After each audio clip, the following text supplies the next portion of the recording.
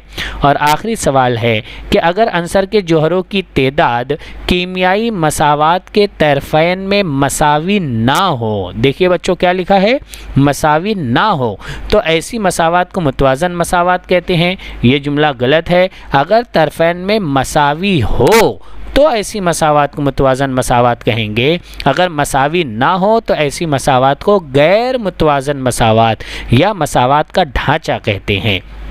आइए अब हम देखते हैं जोड़ियाँ लगाइए में। पहला सवाल हमें दिया हुआ है, सुतून ए में NaOH का पानी में हल होना, इस सूरत में हरारत खारिज करने का ये अमल है। सुर्ख चींटी, इसके अंदर फॉर्मिक एसिड पाया जाता है, अगर ये काट ले तो इसकी फॉर्मिक एसिड की वजह से हमें जलन महसूस होती है। दूसरा, खाने का सोडा, और सुतून बी के अंदर ज़ाब्ते दिए हैं, तो खाने के सोडे का ज़ाब्ता हम जानते हैं NaHCO3 है, जबकि धोने के सोडे का ज़ाब्ता Na2CO3.10H2O है। इसी तरीके से तीसरी जोड़ी, खालिस पानी का pH जो होता है बच्चों, यहाँ पर दिया गया है 7, ये सही जवाब है। और इंसानी खून का जो pH है वो 7.35 से 7.45 के दरमियान होता है। इसी तरीके से अगली जोड़ियाँ आपको दी है, तहवील सुतून ए में, यहाँ पर उसकी तारीफ़ क्या आएंगी हमें ये ढूंढना है। तो तहवील हाइड्रोजन के साथ मिलाप या ऑक्सीजन खोना, ये तहवील कहलाता है। और तकसीद ऑक्सीजन के साथ मिलाप या हाइड्रोजन खोना। तहवील और तकसीद एक दूसरे के बिल्कुल मुखालिफ है बच्चों, याद रखेंगे। अब हम बच्चों देखेंगे साइंसी वजूहात। यहाँ पर इस सबक में हमारे पास में 6 साइंसी वजूहात दी गई है, हम उनमें से हर एक को मुख्तसर तौर पर समझते चलेंगे। सबसे पहला है कि चुनखड़ी को गर्म करने से हासिल होने वाली गैस चूने के साफ़ पानी में दाखिल की जाए तो वो दूधिया हो जाता है। तो बच्चों हम इसके जवाब में सबसे पहला पॉइंट ये लिखेंगे कि चुनखड़ी या चूने का पत्थर, जिसका साइंटिफिक नेम कैल्शियम कार्बोनेट है, अगर हम इसको गर्म करते हैं तो इसकी तहलील कैल्शियम ऑक्साइड और कार्बन डाइऑक्साइड में होती है। इसे हमने मसावात के ज़रिए दिखाया। ये देखिए CaCO3 ये चुनखड़ी है, और CaO ये कैल्शियम ऑक्साइड है, और CO2 ये कार्बन डाइऑक्साइड है।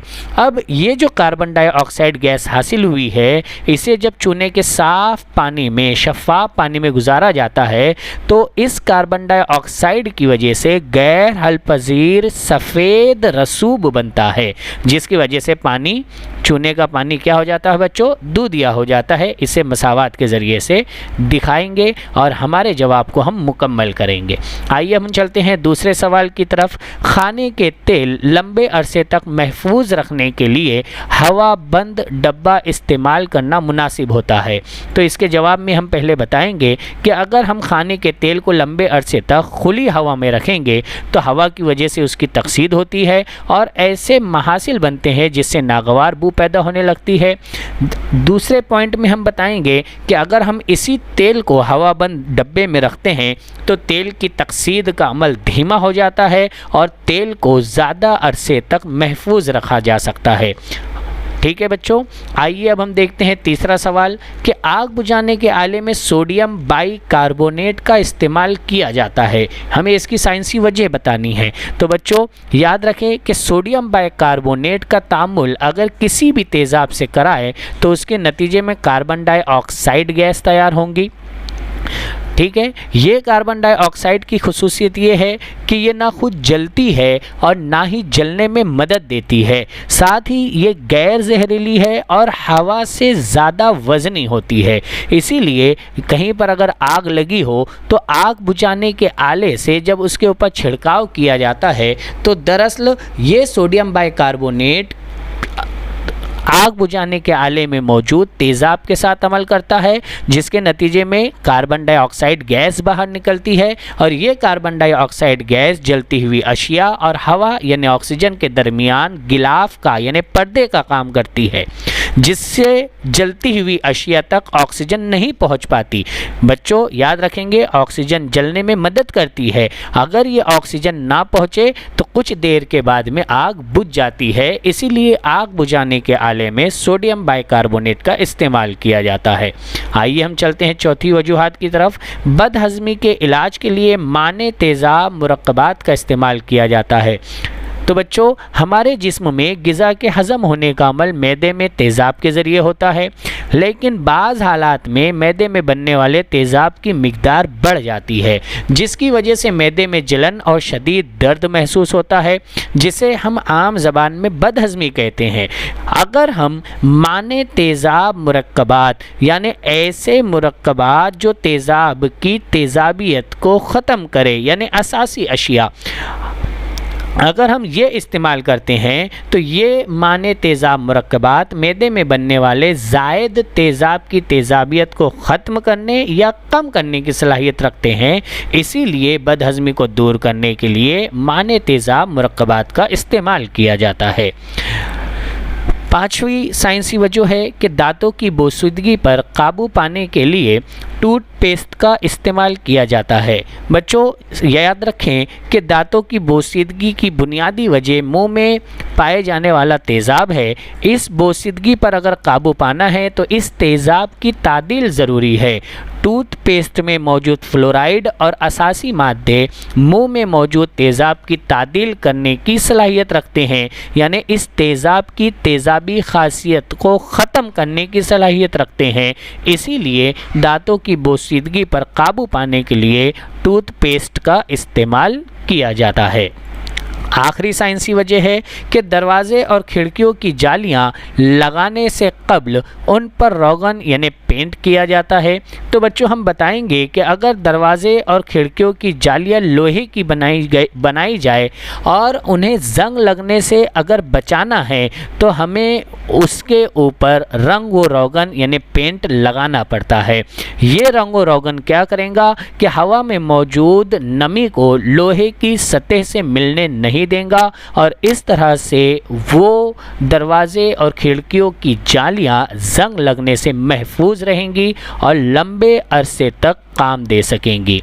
इसीलिए दरवाजे और खिड़कियों की जालियां लगाने से कब्ल उन पर रंग व रोगन की तह चढ़ा दी जाती है। तो बच्चों ये हमारे साइंसी वजूहात थे जो सवाल नंबर 2 के ए में पूछे जा सकते थे। अब हम देखेंगे कि इसके बी में हमें मज़ीद 6 सवाल दिए गए हैं। आइए हम उनमें से एक एक सवाल को लेते हैं। पहला सवाल है कि मसावात का मुशाहिदा करना है और 2 सवालात हैं, दोनों सवालात के जवाब लिखना है। पहला सवाल है मज़कूरा मसावात में आमिल धात का नाम लिखिए। तो बच्चों आमिल धात ठीक है जो अमल कर रही है वो मैग्नीशियम है, तो हम जवाब लिखेंगे मज़कूरा बाला मसावात में आमिल धात मैग्नीशियम है। दूसरा सवाल है कि मज़कूरा मसावात में हासिल मुरक्कब का नाम, हासिल मुरक्कब का नाम ये जो MgO हमें मिला है इसके नाम की वजाहत के साथ लिखना है कि ये हमें कैसे मिला। तो बच्चों ये मैग्नीशियम के तार को हवा में जलाने पर इसकी तकसीद होती है, जिसके नतीजे में मैग्नीशियम ऑक्साइड का सफ़ूफ बनता है। यही मसावात को हमने जुमले के अंदर लिखा है और यही इसकी वजाहत है। याद रखेंगे बच्चों मसावात के ज़रिए से हम जुमले को बना सकते हैं अगर हमें उनके ज़ाब्ते अच्छे से याद है तो। आइए अब हम देखते हैं दूसरा सवाल कि धातों का घिसना या ताकुल किसे कहते हैं, इसकी रोकथाम किस तरह की जाती है। तो बच्चों धातों का घिसना या ताकुल पहले हम ये समझाएंगे कि फ़िज़ा में मौजूद नमी और तेज़ाब जैसे अज्जा के असर से धातों के आहिस्ता आहिस्ता ख़राब होने या तहलील होने के अमल को धातों का घिसना या ताकुल यानी क्रोजन कहते हैं। अगर हमें धातों को ताकुल से यानी जंग से रोकना है तो उसके लिए हमें ज़िद जंग जैसी अशिया का इस्तेमाल करना होगा। धाती सतह को पेंट लगाकर, कलई कर या दूसरी धातों की